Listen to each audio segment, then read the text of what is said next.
10 things that WWE need to do between now and WrestleMania 37. Hi, welcome to SCW here on YouTube.com. Thank you for choosing the channel and choosing the video. Please subscribe right now. Looking to try to get 800 subscribers. Would love to hit that milestone. Likes and comments really do help the channel grow as well. So please get involved. Let me know your thoughts of this video in the comments section. But without further ado, it's 10 things that WWE must do between now and WrestleMania 37. And first off, let's focus on the Royal Rumble winner from the men's. Let's focus on Edge. I want to see that comeback story. The comeback kid, the one that we thought couldn't do it after he had to surrender the championship back in 2011 from a career-ending injury. Never in our wildest dreams did we think 9 years later Edge would come back and make one of the greatest moments in Royal Rumble history, returning in the 2020 Royal Rumble match. He's had a great program with Randy Orton over the last 12 months. It does feel a shame that we did lose Edge once again due to injury from Backlash to the Rumble this year,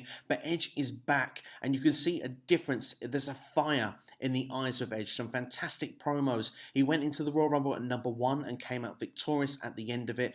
Edge now, we need the comeback story, redemption for what happened nearly 10 years ago now. We need that story at WrestleMania because it will be more or less 10 years to the day. I want to see an inspirational story. Whether Edge wins or doesn't lose, I think that this could be very inspiring for people that feel that there's perhaps no hope. Something to believe that you can always work towards your goals, that you can achieve if you believe hard enough that you can do it. And I think this story can be told so well with the Rated R Superstar. It's something that I would really love to see, and it's one of the main reasons that I was so pleased to see that Edge won the 2021 Royal Rumble, because yes, it's great to build the new stars, but Edge, He's 47 at this stage. It's not too old in his career. He can still go in the ring. It's quite clear he went an hour in the Rumble. Ric Flair was wrestling to goodness knows at what point. I think in his 40s he won the WWE Championship at a Royal Rumble. So I don't really see why Edge shouldn't be in this position. And I really do think that this will be, as I say, such an inspiring comeback redemption story. For me, this is a must and perhaps the most important piece of the WrestleMania puzzle that we've got right now. The story of Edge can really give them some captivating TV, and I think at that moment right now where ratings aren't as strong perhaps as what they were a year, 2 years ago, the story is almost more important than the stars of tomorrow, because we can build the stars of tomorrow, especially if Edge is facing Roman Reigns. Roman technically is not a star tomorrow. He's a star of now, but he could cement that at WrestleMania as well. It could be a really good story for him or Drew McIntyre, depending on who Edge chooses to face. Number 2, and let's look at the women's Royal Rumble winner, Bianca Belair. We need Bianca Belair versus Sasha Banks. Now, I'm saying this one because Bianca Belair, she was at number 3 in the Royal Rumble, also went the distance. A star was born, a star of the future. We said that, of course, there with Edge, it was good to see a start of, perhaps you could say, the past, but arguably would be still the now. If he didn't have to retire, he would probably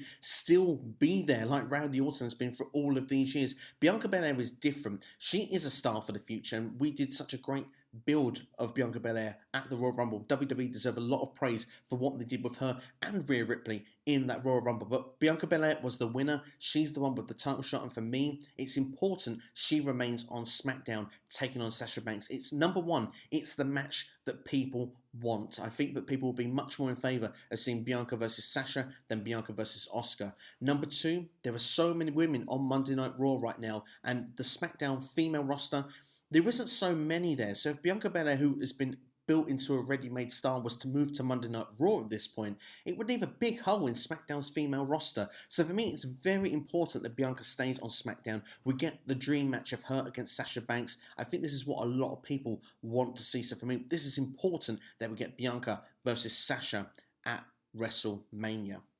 I mentioned Edge not too long ago, but let's talk about Christian. Christian is number 3 because Christian is back. It is believed that he is actually signed to a part-time schedule. It's almost the same thing of a redemption story. Who thought Christian would be back in the WWE ring after 7 years? This time a few months ago, no one could touch him. It would not be possible. If Christian was taken out in any form of segment, the lights would go out. You wouldn't see anything. You'd hear a sound effect. Christian was not involved in any physicality whatsoever. I don't know what's happened, what's changed for Christian to be able to get back in the ring, but I'm so pleased that we get to see superstars who have had their careers taken away from them able to finish their careers on their own terms. So for me, with Christian, it's quite simple.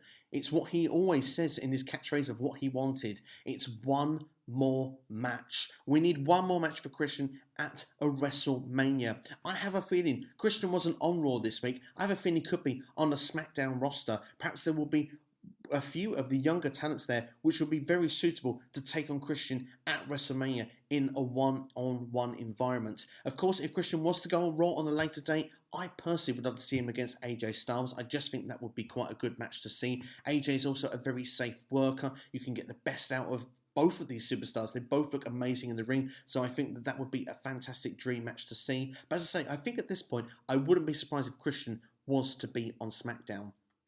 Two people he could face on SmackDown, I want to see face each other at WrestleMania. It's Daniel Bryan against Seth Rollins. Now, we've been teased this in October before Seth Rollins had to finish his feud with Rey Mysterio that had been going on for all them months. Then, of course, Seth took a little bit of break from Survivor Series to become a father with Becky Lynch. Congratulations, by the way, if I haven't said it on this channel multiple times already. But now Seth is back. He came back at the Royal Rumble and he eliminated Daniel Bryan from the Royal Rumble. He took away Daniel Bryan's perhaps last opportunity of winning a Royal Rumble. His full-time career is going to start unwinding, is going to start going to that part-time schedule. So let's see this story between Daniel Bryan and Seth Rollins at WrestleMania. These two are amazing in the ring. Can you imagine them two going one-on-one in this environment? We have seen them face before when Seth was a part of the Shield and Daniel Bryan was in the original Yes movement, building himself up to that win of becoming WWE champion. But it's many years later now. It's been a long time since we've seen this story. Seth has come on leaps and bounds since then, and Daniel Bryan is still that well-seasoned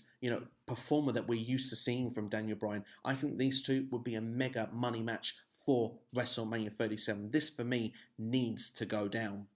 I mentioned Rhea Ripley earlier on in the video. She will be point number 5. And now Rhea Ripley, for me, must be away from NXT. She must be on Raw or SmackDown. It doesn't matter which brand for me. If she's on Raw, then yes, perhaps we can get more focus on that singles division. She could go for the Raw Women's Championship. Maybe some redemption against Charlotte Flair as well. Could be fun to see. If she was on SmackDown, well, hey, we've got Sasha Banks, we've got Bayley, we've got Bianca Belair. There are many great matches that Rhea Ripley could be involved with. But one thing is for sure, we need Rhea Ripley now on either Raw or SmackDown. She's done all she can do in NXT. It's time now to see Rhea Ripley become the star she was meant to be on the main roster. And also this way, it gives her the chance to have a WrestleMania match at the Raymond James Stadium, which she was supposed to have last year, which was taken away from her. I want her to have that opportunity this year. Point number 6 for me is using legends in the correct way. Now, Goldberg is my key example here because at the Royal Rumble,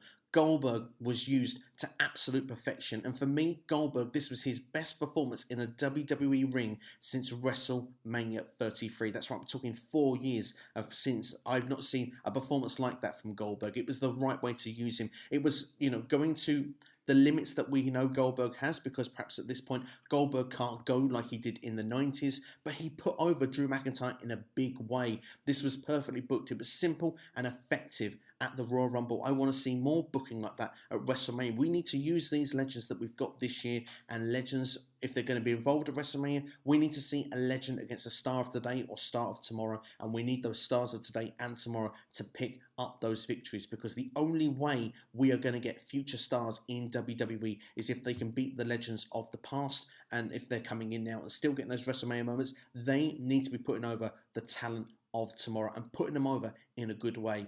Drew McIntyre and Goldberg is a fine example, and I want to see more of this at WrestleMania. Perhaps we can see Goldberg go against a heavy hitter, perhaps someone like a Keith Lee or Lashley or Big E. I don't want to see Goldberg in that championship environment. I think there are other people that could benefit with actually getting a victory over a legend like Goldberg. Point number 7, and this one seems a little bit obvious, but sometimes I think WWE needs reminding of this.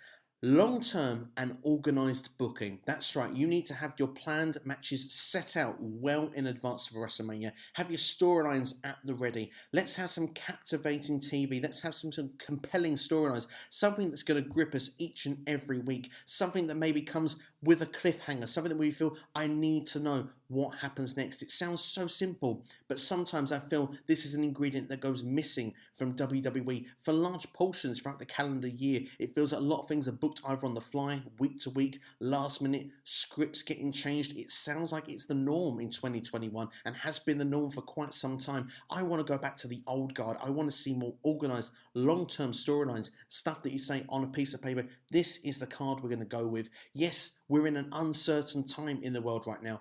Things can change, and if you're that organized, you can have a plan B and a plan C. There's nothing to say that there aren't things you can't get around depending on what goes on, and you can reshuffle the pack. Have your main matches set there at the top and see what you have to do if you have to change things around. But for me personally, I do think that with more organised booking, we get more effective results, and I think that that's something that WWE really needs to look at in 2021, especially building up to what I think could be the most important WrestleMania for many, many years. Point number 8, and this is something to do with the weekly TV programming, is less double booking on TV shows. I've seen so much recently where superstars are facing, 2-3 matches a show that they're on. It just feels so bad, and I understand at the moment we are in a very difficult time. Perhaps certain superstars aren't able to be there, maybe choosing not to be there. There could be different complications that we are not aware about. But for me, a lot of the time, we have a big roster in WWE, and we should be giving everyone that same opportunity to try and get themselves over on the road to WrestleMania. Why is someone like Ricochet being stuck on main event? Why are we not seeing the likes of Humberto Carrillo and Angel Garza, Nikki Cross, Peyton Royce? There are so many talented people that are not making weekly TV on a consistent basis, and that's the key word, consistent. Might get a sparingly one-off appearance, but when's the last time I see Drew Gulak have a very impressive outing on a Monday Night Raw? I feel it's like 6 months ago on SmackDown was the last time we see what he can really do in the ring and bring to the table. Give these superstars opportunities to get themselves over. Let's stop seeing these gauntlet matches where people have to spend half an hour of TV time, where Riddle was going through the whole of the Hurt Business, or where superstars like Keith Lee and Sheamus are fighting 2-3 matches a night. Charlotte Flair, another example. We need to see less of that. We need more. More superstars in this company have got a chance to get themselves over. And now after the Royal Rumble, it really does feel like that we've got more people that were coming onto Raw as well. We've seen Damian Priest on Raw this week. Like I said as well, Carlito made an appearance. Christian looks to be back. We have the ability here to not have to double book so often. Let's give everyone an even playing field, an equal opportunity, some opportunity to get themselves over and get themselves a WrestleMania moment. Because once you've got that WrestleMania moment, you can take that with your career and you can use it like a rocket and you can go straight to the top of the card. There's no reason why it can't be done for any superstar. The only people that are holding them back is the creative team, in my opinion. Point number 9, and I said about people being, coming back to the roster, Christian being one of them. Carlito was on Raw. We need to re-sign Carlito. I'm just going to throw it out there because Carlito, he looked good at the Royal Rumble. He looked, he's competing on Raw this week as well. He looks like he can still go and he's got something still to offer. And the popularity is there for Carlito. I think Carlito should be re-signed to WWE. I don't see him as a top guy. I don't see him in around the main event. But around that mid-card area, Carlito could really help, a lot of the younger talent. Again, it's someone that's a helping hand there. You look at MVP making his return last year. No one thought of anything when MVP was in the Royal Rumble. He did a performance the next night on Raw. He then seemed to be going to be staying around as an agent. Before you know it, he's back as an on-screen talent all the way through, and then he starts off the Hurt Business. He takes 3 people lost in the shuffle. Lashley was completely lost with what was going on with Lana, the Rusev storyline. Cedric Alexander was losing every single week. Shelton Benjamin was in catering. Now, these 4 guys together are a big part of Monday Night Raw. And a minor point, you shouldn't split them up either, WWE. They're doing a good thing with the Hurt Business. Keep them together. But point made anyway, you've taken people that you thought this time 12 months ago were not really effective on your TV show, and now 12 months later, they're a very important part of your TV show. And I think Carlito is someone that has that magic in him. He could be re-signed, and he is someone that I think could be a benefit to any roster in WWE. Last point but not least is fixing the Raw Women's division. Now, first off, we need to take away Asuka and Charlotte out of the tag team championship picture. First off, I'm not a fan really of the double champion aspect. There are so many women that those championships can go around to. We don't need to keep seeing a double champion of holding one championship and then the tag titles. One of those championships tends to get ignored, and in recent times, because Charlotte has been a tag team champion, the Raw Women's Championship has definitely lost focus. Asuka has not been booked correctly, or that championship has not been booked with credit for a number of months now. So I want to see us going back to what we know best. This Raw Women's division has got a lot of talent in it, and there's a lot of people who are not getting the TV time. As I said earlier, Nikki Cross, Peyton Royce. Now, Naomi has been off TV for a long time and has come back as well. We need to get those people in and around this championship picture. We've got Charlotte, who is much better suited as a singles performer as well. Alexa Bliss as well. Of course, she's got an interesting twist going on with the character. Some of the supernatural stuff, not quite for me, but a focal point needs to be put on this Raw Women's Championship. We are going into WrestleMania. It is the big time of the year, and this is one of the major championships, and this is a division that, for me, that should be flourishing in WWE. It should be one of the standout divisions, but for some reason, it feels like it's one of the real weak points on the entirety of WWE, even when you include NXT, and I think that needs to change on the road to WrestleMania. So that's my list of 10 things that WWE need to do between now and WrestleMania. What do you think? Let me know in the comments below. Have I missed a point that you think needs addressing between now and WrestleMania 37? If you disagree or you agree with anything, let me know in the comments below. I look forward to interacting with you. But please like and share the video as well. If you're new to this channel as well, subscribe right now. Looking to get to 800 subscribers. Hit the bell and set the notifications to all. Also, make sure to check out as well my Royal Rumble review is available on the channel for you now. And as well as that, the Q&A from Sunday is there as well, answering your questions in the wrestling community. But that's all from me. Thank you for watching. Hope you had yourselves a great day. Take care. You've been watching SCW here on YouTube.